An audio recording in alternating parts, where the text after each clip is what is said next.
સૌરાષ્ટ્રના જૂનાગઢની અંદર પણ હવે વહેલી સવારથી ધોધમાર વરસાદની શરૂઆત થઈ ચૂકી છે।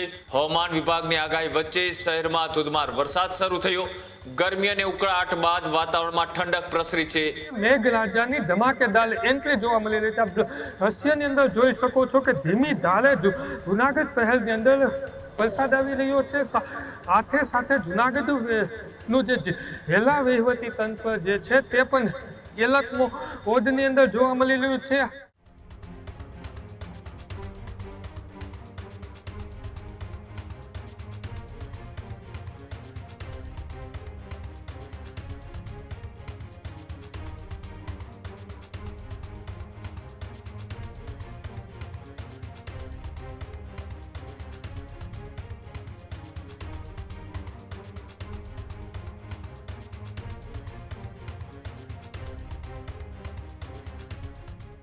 સૌરાષ્ટ્રના જૂનાગઢની અંદર પણ હવે વહેલી સવારથી ધોધમાર વરસાદની શરૂઆત થઈ ચૂકી છે। જૂનાગઢના આસપાસના વિસ્તારમાં પણ લાંબા વિરામ બાદ મેઘરાજાની ધમાકેદાર એન્ટ્રી। હવામાન વિભાગની આગાહી વચ્ચે શહેરમાં ધોધમાર વરસાદ શરૂ થયો। ગરમી અને ઉકળાટ બાદ વાતાવરણમાં ઠંડક પ્રસરી છે। ત્યારે ગાજવીજ સાથે વરસાદ વરસતા લોકોમાં પણ અત્યારે ખુશીનો માહોલ છે। જૂનાગઢના અનેક વિસ્તારમાં વરસાદી ઝાપટા શરૂ થયા છે તો મુખ્ય માર્ગ પર વરસાદી પાણી ભરાવાની પણ શરૂઆત થઈ છે।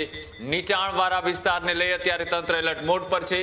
આગામી કલાકોમાં વરસાદનું જોર વધવાની પણ શક્યતા છે। ત્યારે લાંબા વિરામ બાદ જૂનાગઢમાં મેઘરાજાનું ધમાકેદાર કમબેક થયું છે। જૂનાગઢ શહેરની અંદર લાંબા વિરામ બાદ મેઘરાજાની ધમાકેદાર એન્ટ્રી જોવા મળી રહી છે। રાત્રિના સમયે મેઘરાજાની ધમાકેદાર એન્ટ્રી જોવા મળી રહી છે। આપ દ્રશ્યની અંદર જોઈ શકો છો કે ધીમી ધારે જૂનાગઢ શહેરની અંદર વરસાદ આવી રહ્યો છે। સાથે સાથે જૂનાગઢ નું જે જિલ્લા વહીવટી તંત્ર જે છે તે પણ એલર્ટ મોડની અંદર જોવા મળી રહ્યું છે।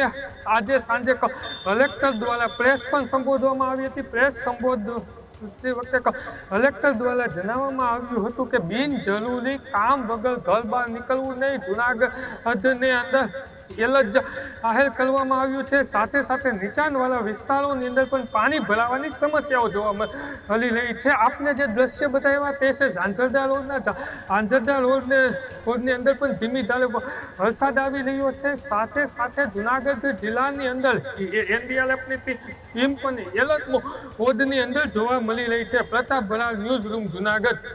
ખેડૂત ભાઈઓ છે ખેતરમાં ડ્રોન ઉડાવતા હોય છે ત્યારે આપણે એક પ્રશ્ન સતાવતો હોય છે કે જે આપણે અત્યાર સુધી જીપીએસ ટેકનોલોજી વાળા ડ્રોન વાપર્યા છે, જેથી કરીને મોબાઈલ ટાવર છે અથવા તો હાઈ ટેન્શન લાઈન પસાર થતી હોય, કોઈ વૃક્ષો હોય, ત્યારે જે જીપીએસ ટેકનોલોજી વાળા ડ્રોન છે એમાં ટકરાય અને ટ્રેસ થાય છે। પણ એગ્રીવન લાવ્યું છે જીએનએસએસ ટેકનોલોજી ડ્રોન, જેથી કરીને એ ડ્રોન છે એ કોઈ જગ્યાએ ટકરાય નહીં, પોતાની રીતે જ ડિસિઝન લે છે અને મૂવ થઈ જાય છે, જેથી કરીને જીએનએસએસ ટેકનોલોજી ડ્રોન છે એ વાપરવાનો આગ્રહ રાખો।